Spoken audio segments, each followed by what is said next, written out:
Hi everyone, Blizzard has announced that next Diablo 4 developer update stream will be on May 2 and we'll discuss the Season 4 launch, PTR learnings and more.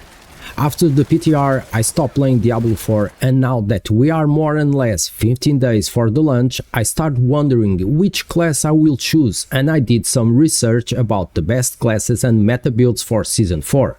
Following the recent PTR update for Diablo 4 Season 4, we receive a comprehensive set of patch notes that are stirring up quite the excitement. These changes are aimed at addressing power creep and providing fresh gameplay experience. There is no doubt that the meta situation of classes and builds is about to change. Here let's use a tier list to see what these buffs and nerfs mean for each class and overall gameplay. I started with the class that I'm wondering to choose for Season 4. Since I choose a different class for each season, Season 1 as Barbarian, Season 2 as Sorcerer and Season 3 as Druid, I think I will give a try for Necromancer, since they will introduce a significant buffs to pets and minions, as well as the overall strength of abilities like Blood Surge. The Necromancer class is looking to be a top contender in Season 4. The two best Necromancer build tier lists are Shadow Blight Necro and Minion Necro, both with S tier. I think I will go for the last one, because so far the experience with Necro regarding the minions was really poor, and I always loved the minions. Necromancer get S tier in class rank. Now let's go for the class that has been dominate Diablo 4 so far. I'm sure that you already guessed that I'm talking about Barbarian, that also get S tier in the rank. For Barbarian, we are seeing a shift away from the dominant charge and automate in Season 4. Hota is receiving significant nerfs, however there's a silver lining with buffs to abilities like Dust Devils and the potential for Leapquake builds, and considering the PTR, the Dust Devil Twister Barb will be on the best builds in this Season 4 with S tier. I just hope they fix the effects on the Dust Devil, because in the PTR was really challenged to see anything in your screen if you have 2 or 3 Barbarians with Dust Devil. I really like this skill, but I think that probably will make more sense to have it in Druid.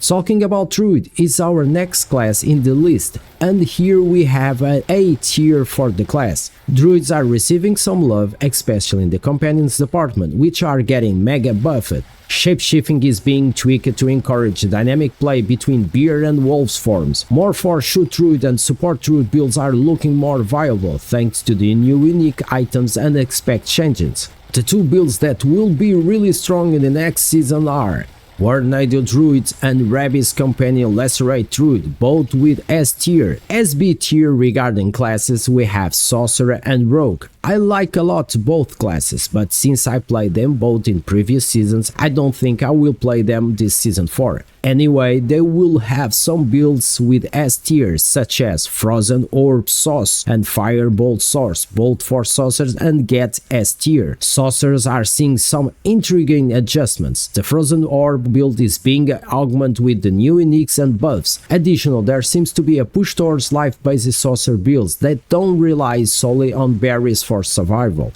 Change to teleport could lead to zero cooldown builds, although this may be subject to change based on PTR feedback. While Sorcerers are getting some interesting change such as the buffs to Frozen Orbs and possible life-based builds, the nerfs to defensive skills and the potential over-reliance on berries could hinder their overall effectiveness. For last, we have Rogue. The Rogue class is receiving juice updates that could elevate its standings. New tools and unique suggest the emergence of grenade-focused builds and more defensive playstyles. Rapid fire and barrage are being enhanced with new aspects, while Flurry is getting a substantial buff. Inner sight and preparation are also improved, adding to the Rogue's versatility. The best build will be Grenade's Rapid Fire Rogue with S tier. It's important to note that tier rankings are highly contestable and can be subjective based on the criteria used to evaluate them. Factors like ease of playing, solo content, group utility, and performance in high-hand activities like the pit or boss fights can all influence a class standing. Please don't forget to comment what class you will play in Season 4 and share some love by clicking the like and subscribe buttons, and see you in the next video.